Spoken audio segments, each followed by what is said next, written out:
Hola jóvenes, buenas tardes.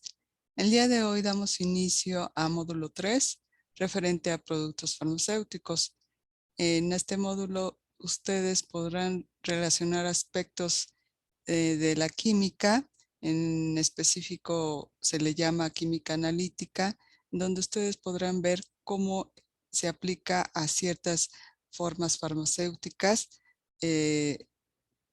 el estudio de estos parámetros químicos. El propósito de la unidad es que ustedes van a relacionar los fundamentos químicos en los que se basan las soluciones valoradas de la industria farmacéutica para generar en ustedes conciencia sobre su salud y curiosidad científica que los guía a la innovación y al desarrollo tecnológico.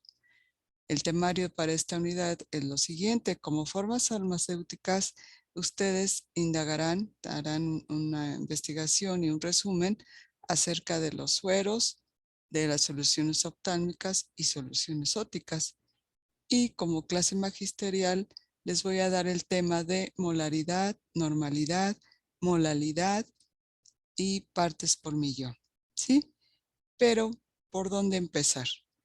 Vamos a iniciar con el tema de molaridad, pero antes daremos una breve recordatorio de lo que ustedes vieron en Química 1 acerca de el tema de mezclas y soluciones.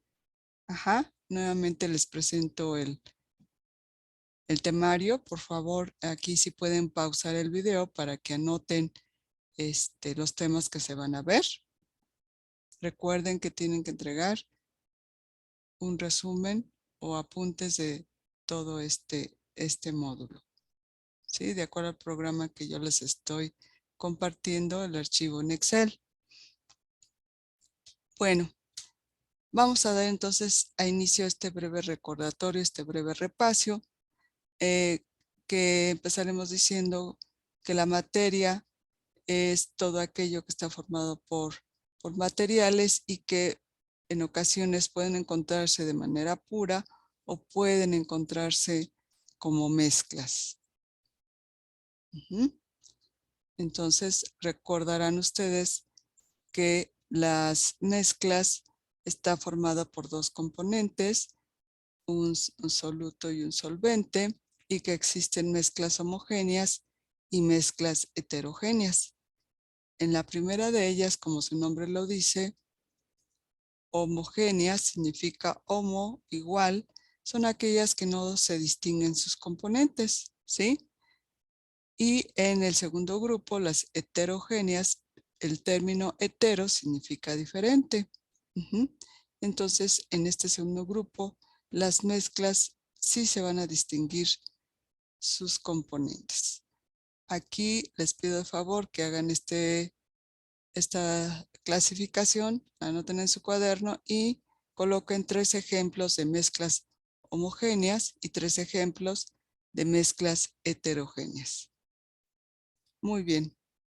Como les decía yo, aquí el estudio que vamos a hacer en este módulo va a ser con referencia a las mezclas homogéneas únicamente. No tocaremos el segundo grupo. Como mezclas homogéneas, muchachos, vamos a hacer 2 clasificaciones.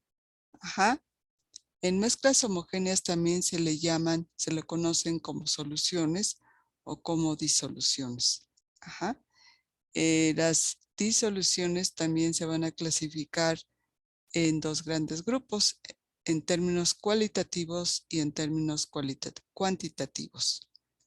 Se puede decir que en el primer grupo, en términos cualitativos, fue el primer intento que hicieron los científicos en tratar de dar un cierto rango en cuanto a la concentración que tenían estas disoluciones o estas soluciones. ¿Y cuál es esa clasificación? Vamos a encontrar a 3 grupos que son las soluciones insaturadas, las soluciones saturadas y las soluciones sobresaturadas. En el primero de ellos, bueno, vamos a hacer este ejemplo. Vamos a suponer que agregamos 1 gramo de sal, de cloruro de sodio, en 1 litro de agua y con un agitador mezclamos. Observaremos que una vez que agitamos, la mezcla se ve homogénea, no se distingue el soluto y el solvente. Otra cosa que olvidé decirles, muchachos, que en estas soluciones o estas disoluciones está formada por 2 componentes principales, que son el soluto, que se encuentra en menor concentración, y el solvente, que se encuentra en mayor concentración. El solvente es el que va a incorporar entre sus moléculas al soluto. Puede ser 1, 2 o 3 solutos. ¿Ok? ¿Qué más? El disolvente por excelencia es el agua. Y si no fuera agua, fuera alcohol o algún otro solvente, un solvente orgánico, pues sería entonces el nombre más apropiado sería solvente, ¿no? Pero si estamos hablando de agua, es más correcto mencionarla como disolvente. Bueno, entonces en el primer caso ya vimos que agregamos nuestro gramo en 1 litro de agua. Estaríamos viendo algo como esto, aquí se ve mejor. Y esta solución, pues todavía el agua tiene capacidad de disolver más soluto. Entonces, cuando el disolvente tiene capacidad para seguir disolviendo al soluto, se dice que estamos ante una solución insaturada.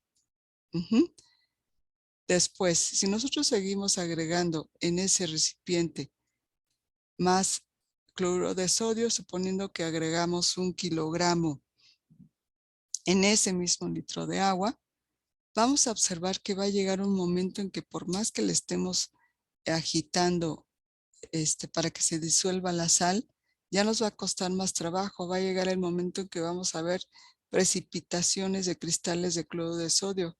Eso quiere decir que ya el agua ya no es capaz de disolver más cristales de cloruro de sodio, y entonces decimos que llegamos a una saturación. Ya no podemos disolver más soluto en disolvente. Entonces a esta solución le llamamos solución saturada. Cuando aún así, sabiendo que nuestro disolvente ya no es capaz de disolver más soluto y seguimos agregando cloruro de sodio, pues con mayor razón se van a seguir formando cristales, y no solo cristales, un sedimento ya de cloruro de sodio en el fondo del vaso. Y entonces es cuando decimos que ya sobresaturamos nuestra solución. Por eso a estas soluciones se les llaman sobresaturadas, ¿ok? Bueno, ese es en cuanto a en términos cualitativos, pero nosotros ya en el día a día, en el laboratorio, los químicos, llámese un laboratorio de investigación, de una industria farmacéutica, de una industria alimenticia, de una industria farmoquímica. No podemos estar trabajando con estos términos, no nos sirven, muchachos. Entonces aquí lo que tenemos que hacer es, los químicos, los científicos se dieron a la tarea de encontrar unidades más exactas. Y para eso establecieron unas unidades que le llamamos unidades en términos cuantitativos. Y estas son la molaridad, la normalidad, la molalidad y partes por millón. ¿Sí? Entonces, si gustan, pueden hacer este diagramita en su cuaderno también, que resume todo lo que acabamos de ver. Y bueno, estaremos viendo el primer tema, que se llama molaridad. Pero antes de entrar a este tema, quiero enseñarles algunos términos que ustedes van a necesitar para llegar a comprender estas unidades cuantitativas, muchachos. Y estos términos que quiero que aprendan este día son masa molecular, masa molar, número de Avogadro y mol. Empezaremos por último, el mol. Bueno, ustedes saben que tenemos, por ejemplo, para medir distancias, tenemos a una unidad que se llama metro, ¿no? Muy bien. Entonces, esta es la unidad para medir distancias. Existen unidades abajo y unidades arriba del metro, ¿verdad? Eh, ¿Cuál es la unidad que se utiliza para medir masas? Es el kilogramo. Muy bien.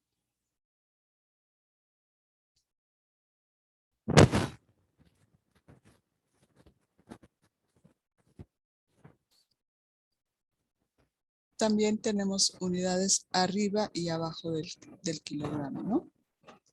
Que ustedes ya también recordarán. Pues bueno, así como están estas unidades, tenemos una unidad en química, muchachos, que se llama mol, ¿ok? Y este término de mol nos va a representar dos cosas. Nos va a representar la masa de un átomo, de un ion o de una molécula y nos va a representar el número de ellos, el número de átomos, de iones o moléculas. Y a este término le denominamos mol. ¿Cuál sería entonces el concepto de mol? Nos dice que un mol es la unidad de medida del sistema internacional para medir la cantidad de una sustancia. Y aquí faltó y el número de ellas, ¿no? Entonces vean cómo el mol puede decirnos cuánto pesa un átomo, cuánto pesan iones y cuánto pesa una molécula. Y cuántas partículas hay en una mol de átomos, en una mol de iones o en una mol de moléculas. ¿Ok? Entonces, esto por favor lo anotan en su cuaderno.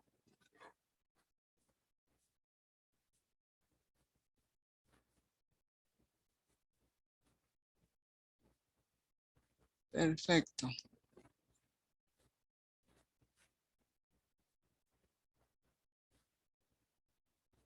Bueno, pero aquí nos podremos hacer una pregunta, pero ¿cómo es que se miden estos dos parámetros? La masa y el número.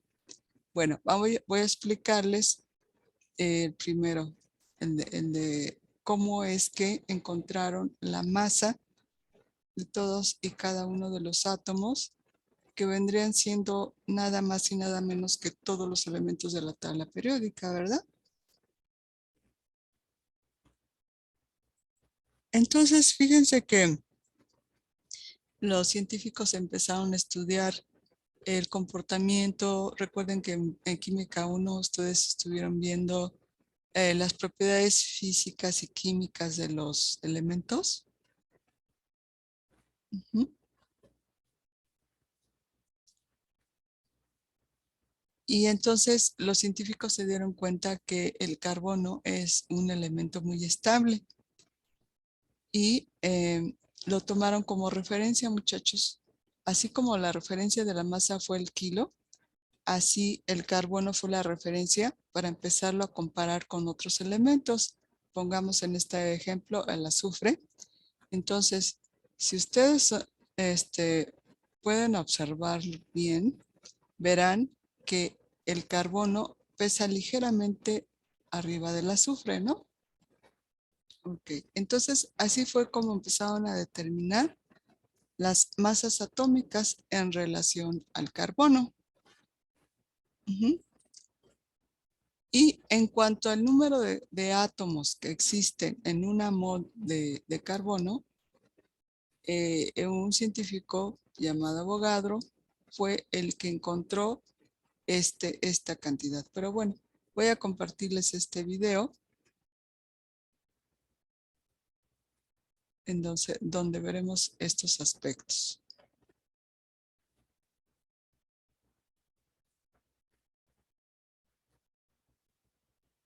Aquí, por ejemplo, empezaremos diciendo que nosotros cuando vamos a construir una casa, pues necesitamos en primer término planos, en segundo término saber las cantidades de cemento, de grava, de arena, de castillos, todo lo que se va a necesitar para construir una casa, ¿verdad? Como si fuera una receta.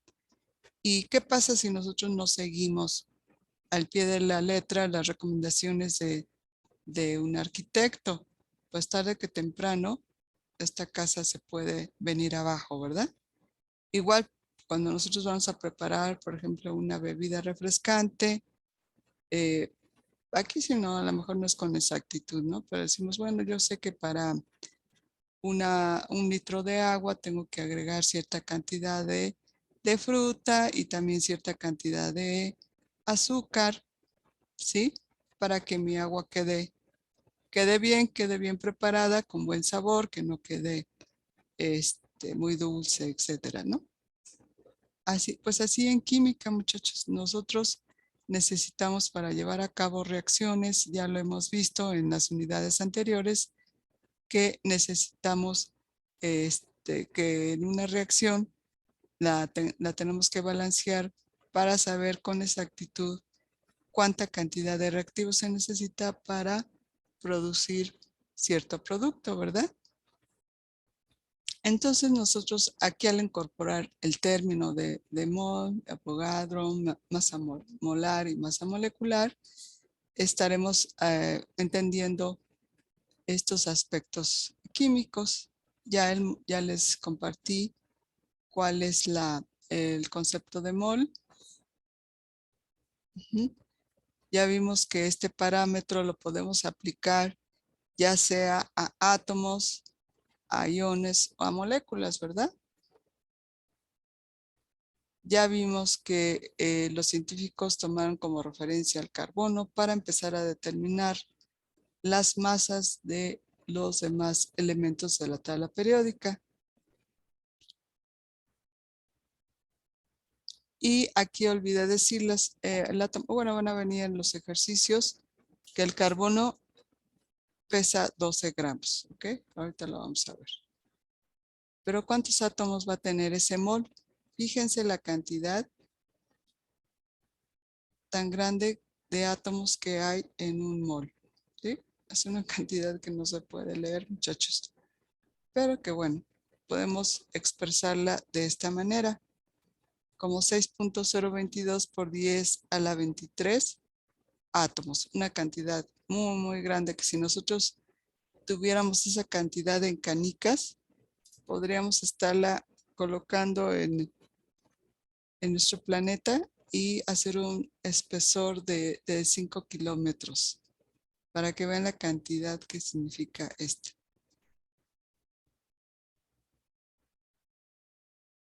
A esto también lo podemos comparar con dos ejemplos, una docena de huevos de gallina y una docena de huevos de avestruz.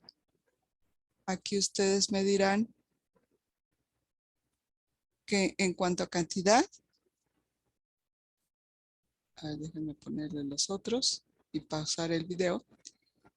En cuanto a cantidad, son 12 unidades. Es una docena de huevos de gallina y una docena de huevos de avestruz. ¿Ok? Pero si nosotros pesamos esa docena de huevos de gallina y luego pesamos los 12 huevos del avestruz, ¿quién creen que va a pesar más? Pues a simple vista se ve que los huevos de avestruz, ¿no? Así pasa con los elementos, los elementos de la tabla periódica. O sea, todos van a tener un mol, ajá, que vendría siendo los 12 huevos. Eh, en ese mol van a estar los 12 gramos del carbono el peso que tenga cada elemento. Ajá. Entonces, en cuanto al número, esa mol va a tener 6.023 por 10 a la 23 átomos de carbono y en el otro elemento va a tener 6.023 por 10 a la 23 átomos, por ejemplo, del ejemplo anterior del azufre, ¿sí?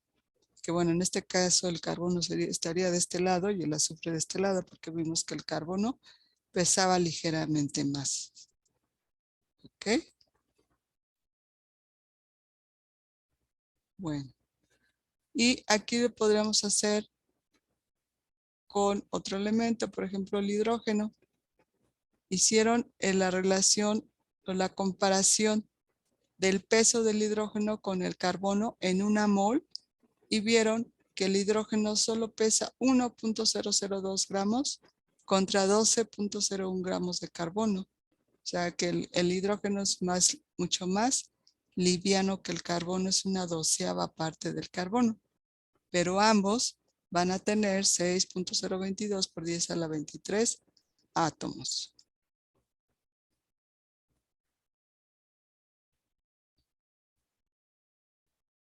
Ok. Dice la pregunta de cómo vamos a averiguar la masa molar cuando esté trabajando con elementos químicos. Pues ya el trabajo está hecho, muchachos. Y este trabajo quedó asentado en nuestra tabla periódica. Aquí la pueden ver. Aquí podrán ver el gramo que vimos que pesa el hidrógeno, que se encuentra en la parte inferior de la tabla de cada uno de los elementos contra 12 del carbono, ¿verdad? Recuerden que arriba lo que se está indicando es el número atómico y abajo la masa atómica. ¿Sí? Ok, aquí conviene en ocasiones redondear un poco los datos porque resulta un poco práctico estar utilizando todas las cifras. Entonces, este es un acuerdo que se tiene en todos lados, ¿no? Aquí está nuevamente representando la báscula. 1 gramo, una mol de hidrógenos va a pesar 1 gramo y una mol de carbonos va a pesar 12 gramos. Una mol de hidrógenos va a tener 6.023 por 10 a la 23 átomos de hidrógeno y una mol de carbono 6.023 por 10 a la 23 átomos de hidrógeno. Y entonces viene la siguiente pregunta. ¿Qué creen ustedes que sea la masa molecular? Si lo que ahorita vimos fue la masa atómica. La masa molecular pues ya habla no de átomos, sino de moléculas. Y a ver, quiero que le piensen tantito para que respondan esta pregunta. ¿Qué vendría siendo entonces la masa molecular?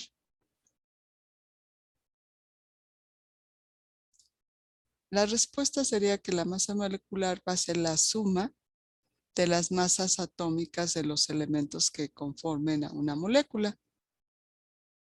Y aquí tenemos el ejemplo de la glucosa, que tiene esta fórmula, muchachos. A ver aquí. Ok, luego les voy a pausar el video para que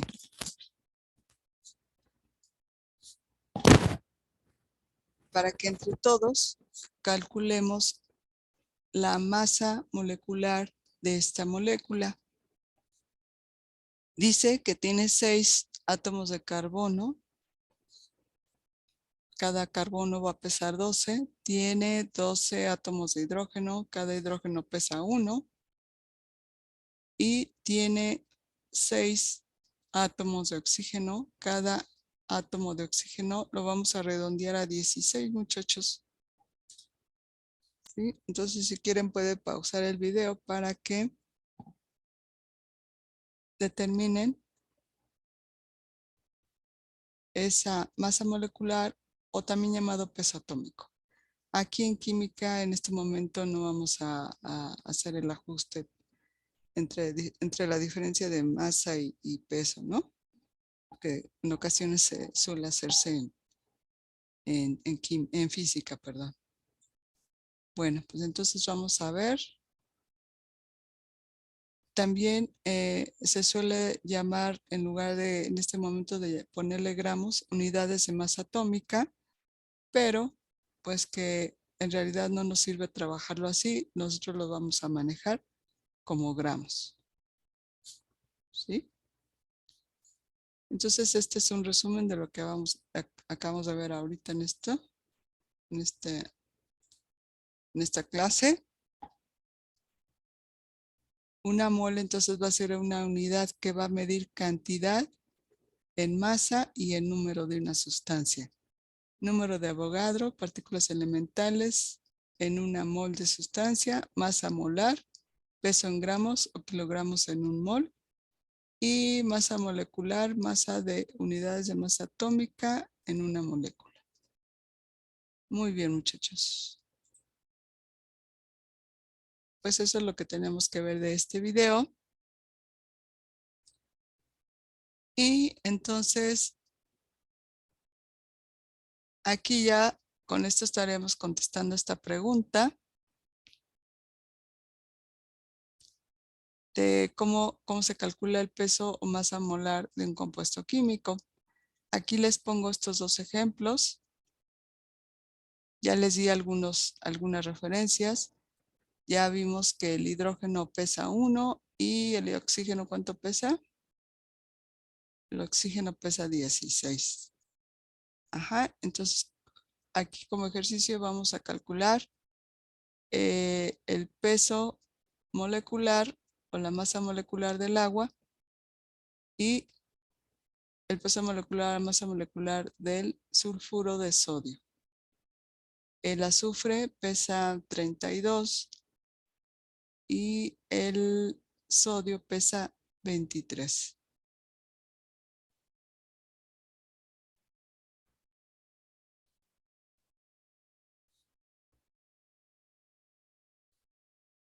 Entonces lo que hay que hacer es multiplicamos 2 por 1, porque son 2 hidrógenos, nos da 2, y 1 por 16, porque solo tenemos un oxígeno, y obtenemos 18 gramos por mol. Esta es la masa molar o el peso molecular. De aquí en adelante, por favor, todos estos cálculos los vamos a llamar peso molecular porque es lo que vamos a utilizar para calcular moles. Entonces, desde aquí ya estamos viendo, muchachos, son 18 gramos por mol. Ajá, en una mol hay 18 gramos de moléculas de agua. Y en una mol, ¿cuántas moléculas tendríamos de agua? La respuesta es 6.023 por 10 a la 23. Ahora serían moléculas de agua. Bueno, yo espero que ya hayan calculado el del sulfuro de sodio. El sodio pesa 23. Tenemos 2 en la fórmula por este subíndice. Nos dan 46. Solo tenemos un azufre por 32. La suma nos da 78 gramos por mol.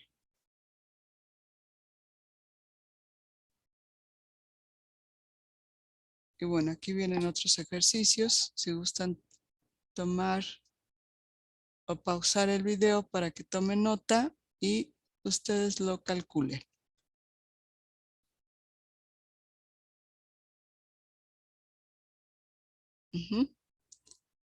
Y bueno, creo que esto sería todo por hoy en esta clase.